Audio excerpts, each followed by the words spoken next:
नाज़रीन, प्रोग्राम चाय के नए एपिसोड के साथ मैं हूं आपकी होस्ट शाह लतीफ।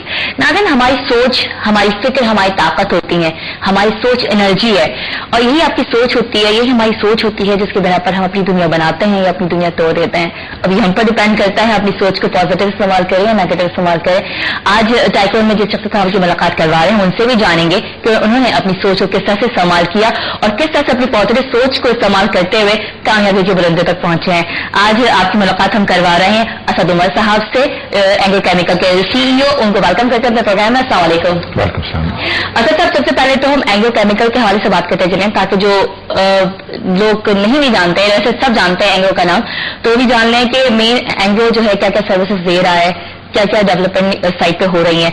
तो एसओ से एक्सॉन देन एंग्रो, तो एंग्रो का ये सफर जो रहा है इसके हवाले से थोड़ा सा ब्रीफ कीजिएगा। जी, एसओ स्टार्ट हुई थी पाकिस्तान में। एसओ ने एक गैस की डिस्कवरी की थी, बहुत बड़ी डिस्कवरी, जो सेकंड बिगेस्ट डिस्कवरी है आज तक पाकिस्तान की तारीख में। और उस गैस फील्ड को डेवलप करने के लिए सबसे पहला जो प्रोजेक्ट लगा था वो एक फर्टिलाइजर प्रोजेक्ट था देरकी के अंदर, और वो इब्तदा थी इस कंपनी की एसओ पाकिस्तान फर्टिलाइजर कंपनी के नाम से। फिर एसओ ने एक इंटरनेशनली नाम अपना बदल दिया, अब एक्सॉन हो गया, एक्सॉन केमिकल पाकिस्तान हो गया। और फिर एक्सॉन जो है वो ग्लोबली, सिर्फ पाकिस्तान से नहीं तमाम दुनिया में फर्टिलाइजर बिजनेस से उसने विड्रॉ कर दिया, वो कोर बिजनेस में अपने चले गए। तो उस वक्त एक बाय आउट हुआ और कंपनी का नाम बदला गया और जो प्रोडक्ट बेचती थी कंपनी उसके नाम पे रखा गया, वो एंग्रो केमिकल पाकिस्तान हो गई।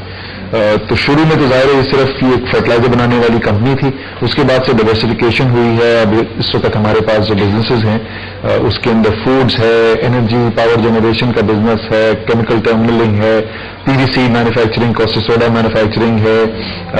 तो मुख्तलिफ बिजनेसेस के, ऑटोमेशन कंट्रोल का हमारा बिजनेस है। सो मुख्तलिफ बिजनेसेस के अंदर डाइवर्सिफाई हो गया। अब सिर्फ फर्टिलाइजर नहीं रहा, एंग्रो जो है वो अब 5 या 6 मुख्तलिफ बिजनेसेस में काम करता है। 6 मुख्तलिफ बिजनेस और कामयाबी के साथ कर रहे हैं, उन मजीद बिजनेसेस की तरफ भी आएंगे। लेकिन इस सफर में आप एक्सॉन से जो एंग्रो तक का सफर तय हुआ, चेंज तब्दीलियां आई, लेकिन आप तब्दील नहीं हुए, आप साथ देते रहे। तो आपके करियर के हवाले से बात करते हैं तो मेन आपकी फर्स्ट जॉब क्या एक्सॉन से स्टार्ट होती है या उससे पहले आप प्रोफेशनल लाइफ में आ चुके थे? नहीं जी, मैं 1984 में ग्रेजुएट किया IBA से। तो पहली जॉब थी हांगकांग शांघाई बैंक में कराची में, एंड फिर 2 महीने के लिए लाहौर में ब्रांच बना रहे थे हम। उसके बाद 85 फरवरी में मुझे एक्सॉन ने जॉब ऑफर की। 85 फरवरी मैंने ज्वाइन कर लिया Exxon, business analyst finance and planning department में। तो तकरीबन 25 साल मुकम्मल होने को जा रहे हैं। अगले 2-3 माह के अंदर एक क्वार्टर सेंचुरी इस कंपनी में पूरी हो जाएगी। तो एंग्रो के अलावा आपकी फर्स्ट जॉब बस एक डिफरेंट ऑर्गेनाइजेशन में रही है, उसके बाद आपने सोचा कि ज्यादा स्विच करना अच्छी बात नहीं होती है? नहीं, मुझे 2 नौकरियां मिल गई, ये बहुत बड़ी बात है। तो as they say in English, you should quit while you are ahead, so I decided to quit while I was ahead. सही। अच्छा, स्टडीज लाइफ के हवाले से बात करते हैं। स्टडी लाइफ के हवाले से तो IBA ग्रेजुएट हैं आप, तो इसमें कोई शक नहीं है कि ज़्यादा पे शक नहीं किया जा सकता। लेकिन स्टूडेंट लाइफ में अगर बात करते हैं तो उस वक्त क्या खुद से पढ़ने के लिए तैयार होते थे या घर से फोर्स किया जाता था कि आपको पढ़ना है, आपको आगे बढ़ना है, जबरदस्ती पढ़ाया जाता था? दोनों नहीं, ना पेरेंट्स फोर्स करते थे ना खुद पढ़ता था। अगर रिजल्ट बहुत ही ऑर्डिनरी ग्रेड जाते थे हमेशा। कभी भी मैट्रिक में मेरी फर्स्ट डिवीजन थी, बट बेयरली फर्स्ट डिवीजन, इंटर में सेकंड डिवीजन थी। नहीं थे तो फर्स्ट कैसे आ गई है बताइए? वो मैट्रिक में बेयर फर्स्ट डिवीजन कुछ भी नहीं होती जी। मैट्रिक में जो अच्छे बच्चे होते हैं उनके तो 85-86% मार्क्स आया करते थे हमारे जमाने में। मेरी 61% कुल मार्क्स है, 62% मार्क्स है। Inter commerce second division, BCom second division. So पढ़ने लिखने का कभी शौक नहीं था। और पेरेंट्स, खासतौर पर वालिद की जो एक बहुत मुख्तलिफ चीज थी उस जनरेशन के पेरेंट्स के लिहाज से, कि वो आपको स्पेस बहुत देते थे। आप अपने फैसले खुद करें, आपने क्या पढ़ना है, आपने क्या काम करना है, आपने किससे शादी करनी है, आपने कितनी मेहनत करनी है, नहीं करनी, कितनी शरारत करनी है, दिल खोल के करनी है, नहीं करनी। एक बहुत जबरदस्त कॉन्वर्सेशन है मेरे पेरेंट्स के दरमियान। इंटर के इम्तिहान हो रहे थे, उनको शायद पता नहीं था कि मैं घर पे हूं। तो मेरी वालिदा ने मेरे वालिद से पूछा कि बच्चे के इम्तिहान हो रहे हैं, उससे पूछ तो लिया करें पढ़ा है या नहीं पढ़ा।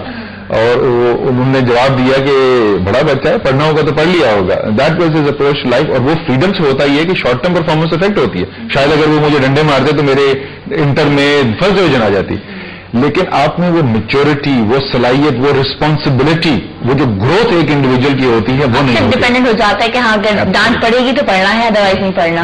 अच्छा, लेकिन ऐसे जो बच्चे या जो यंगस्टर आपको देख रहे होंगे, आइडियलाइज कर रहे होंगे کہ کتنی مزے کی لائف گزری, کوئی روک ٹوک نہیں, مزے سے انجوائے کیا اپنی پوری اسٹڈی لائف کو. جو پیرنٹ دیکھ رہے ہیں اس نے چینل سوئچ کر دیا ہوگا. وہ کہیں گے بچوں کو بگاڑنے کی بات کریں, خود تو سنبھل گئے. اچھا, جو ظاہر سی بات ہے جب آزادی تھی کوئی روک ٹوک نہیں تھا, تو پھر مزے سے جو بھی مزے کرتے ہوں گے اسکول میں. یہ بہت ایک اہم سوال بھی ہے, بیکاز اب جب مینجمنٹ کی اسٹائل پہ آئیں گے تو وہاں پہ بھی یہ ایشو کھڑا ہوتا ہے. اگر آپ نے زبردستی نہیں کی تو اس کا مطلب یہ نہیں کہ آپ نے بالکل آزاد چھوڑ دیا ہے. ٹھیک ہے, آپ جو ہے وہ رول ماڈل ایک پرووائڈ کرتے ہیں, آپ ایک ویلیو سسٹم سکھاتے ہیں. بچوں کو یہ سکھایا جاتا ہے کہ کیا زندگی میں کون سا بہیویئر اچھا بہیویئر ہے, کیا ویلیوز اچھی ہیں, وہ کون سی اقدار ہیں جس کو آپ کو اپنانا چاہیے, آپ کو وہ پھر کر کے دکھایا جاتا ہے. تو وہ جو پازیٹو امپیکٹ ہے جو آپ اپنی مرضی سے پھر قبول کرتے ہیں اور فالو کرتے ہیں, تو یہ نہیں ہے کہ آپ کو جو مرضی آپ کرتے رہیں تو کوئی پیرنٹس کو فرق نہیں پڑتا. صرف یہ ہے کہ آپ کو پیرنٹس جو ہیں وہ کب تک کنٹرول کر سکیں گے, 16 سال, 18 سال, 21 سال, کبھی نہ کبھی تو آپ نے اکیلے جا کر, لیکن انہوں نے تو آپ کو تیار کرنا ہے تمام زندگی کے لیے. اور تمام زندگی کے لیے وہ اسی وقت تیار کر سکتے ہیں جب وہ آپ کے اندر وہ ویلیو سسٹم کریٹ کریں, وہ اقدار آپ میں کریٹ کریں جو پھر آپ کو گائیڈ کریں تمام زندگی کے لیے. وہ سب ہمیں گھر میں ملا, وہ پیرنٹس سے ملا. ایک بہت ٹارگیٹ دے دیا گیا, آپ کا یہ کام ہے, یہ ٹارگیٹ آپ کو پورا کرنا ہے. اب اپنی لمٹ میں رہتے ہوئے آزادی بھی ہے, سب کچھ ہے. اچھا, کیونکہ بہت زیادہ ایکسٹرا آرڈینری اسٹوڈنٹ نہیں تھے آپ, ایوریج اسٹوڈنٹ رہے اسٹڈیز کے لحاظ سے, تب تو ٹائم بہت زیادہ ہوتا ہوگا کہ دوسری ایکٹیویٹی میں بھی انوالو رہیں, مطلب کہ گیمز ہوں, ڈبیٹ ہو, ڈرامہ ہو, سنگنگ ہو, کچھ بھی اس طرح کی ایکٹیویٹیز میں پھر انوالومنٹ رہی ہے. جی, اسکول میں بھی اور پھر آئی بی ایم میں بھی دوبارہ ڈبیٹس میں میں بہت کمپٹیشن جیتے, کوئز کمپٹیشنز جیتے, کرکٹ ٹیم کی, اسکول کی بھی کیپٹنسی کی, کالج ٹیم سے کھیلا, آئی بی اے کی ٹیم کی کیپٹنسی کی. اس زمانے میں جو بیسک نرسری ہوتی تھی اسپورٹس کرکٹ کی پاکستان میں, وہ پنجاب کورٹس اور سندھ کورٹس کی اسکیم ہوتی تھی, جہاں سے بہت بڑے بڑے ٹیسٹ کرکٹرز بھی نکلے. سندھ کورٹس میں جو ہم سے اوپر والی ٹیم تھی اور ہمارے ساتھ والے, اس میں جاوید میاندار, سکندر بک, رضوان الزمان, انیل دلپت, سے بہت سارے ٹیسٹ کرکٹرز نکلتے تھے. تو میں سندھ کورٹس کی ٹیم کے لیے سلیکٹ ہوا 75 کے اندر. تو کرکٹ بہت اچھے لیول پہ کھیلی. پھر بیڈمنٹن کھیلی, کالج کے لیے کھیلا, کراچی بورڈ کے لیے کھیلا. کراچی میں انٹر بورڈ ٹورنامنٹ جو ہے وہ ہمارے کالج نے جیتا. انٹر بورڈ ہم نے کراچی بورڈ کو ریپرزینٹ کیا, فائنل تک پہنچے. پھر کراچی یونیورسٹی کے لیے کھیلا, وہ بھی انٹر یونیورسٹی فائنل تک پہنچے. اتنا کھیلا, پھر کیوں نہیں آئے کرکٹ ٹیم میں, کیوں نہیں آ گیا؟